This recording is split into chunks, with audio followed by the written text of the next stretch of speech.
The Grand Hall of the Interstellar Council floated 17 light-minutes beyond Jupiter's orbit, a massive station of crystalline spires and alien geometry that had taken 400 years to construct.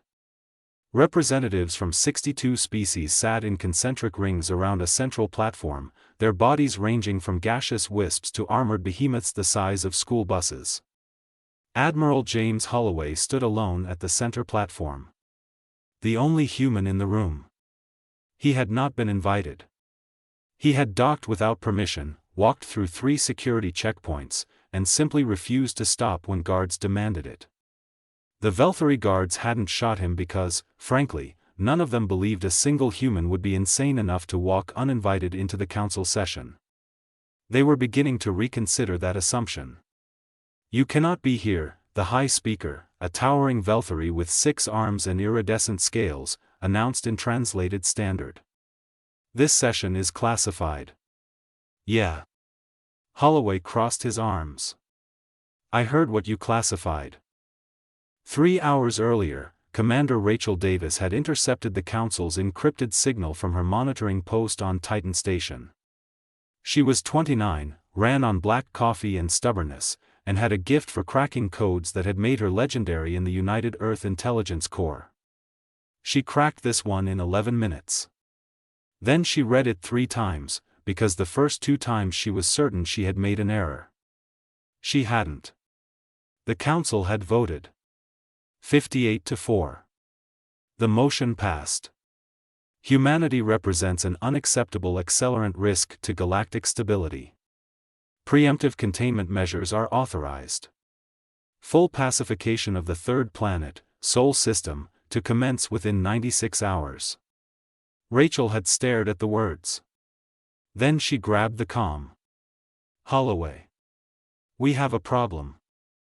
Back in the council chamber, the High Speaker's 6 hands moved in agitation. "Admiral, Earth has been observed developing Class 7 weapons technology in under 40 years. The projected trajectory is impressive, right?" Holloway said. Silence. "You want to destroy 8 billion people," he continued, his voice flat and even, "because we're developing too fast. Because we're good at things. Because you are dangerous," the Velthary ambassador from the outer ring hissed through its translation collar. "You had nuclear capability within 60 years of powered flight. You reached orbit in less than 1 century. You developed FTL theory in 200 years. What took the Keth 7,000 years, you solved in 2. While simultaneously fighting 3 continental wars," another delegate added. "Your species is pathologically aggressive and extraordinarily capable. The combination is unacceptable." Holloway looked around the room slowly. 62 species. Some ancient beyond imagination. Some whose civilizations had existed before Earth's sun had finished forming. All of them afraid of one small, loud, stubborn species from a pale blue dot. He almost smiled. "You want to know what you're missing?" Holloway pulled a small data chip from his jacket and tossed it to the platform's receptor. A hologram erupted above him, Earth, in real time. Cities. Farms. Hospitals. Children in a schoolyard in Colorado. A fishing boat off the coast of Maine.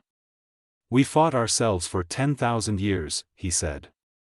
"We poisoned our own air. We nearly cooked our own planet. We invented weapons that could have ended us 50 times over." He paused. "And we're still here. Every single time we hit the wall, we figured it out. Not because we're perfect. Because we're relentless." He looked up at the High Speaker. "You're scared of what we'll become. I get that.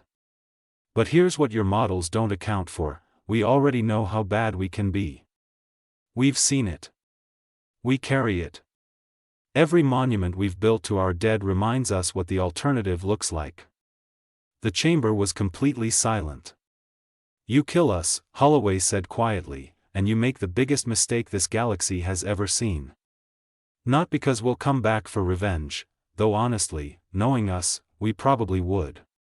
A few delegates shifted nervously. But because the species you're afraid of? The relentless, fast-learning, stubborn ones who refuse to quit? You're going to need us someday. He let that sit. Something's coming. Something your long-range probes have been quietly tracking for 6 years. Don't pretend you haven't noticed. He looked directly at the high speaker. You need soldiers. Not diplomats. Not philosophers. Soldiers who've been losing and winning and refusing to die since before your civilization learned to write. The second vote took 4 minutes. 61-1. Motion reversed. Earth's membership application, pending for a decade, repeatedly stalled, was fast-tracked to full council status effective immediately. The single dissenting vote came from the Velthari ambassador, who left without comment. As Holloway walked out of the chamber, his comm buzzed. Rachel's voice crackled through. Did it work?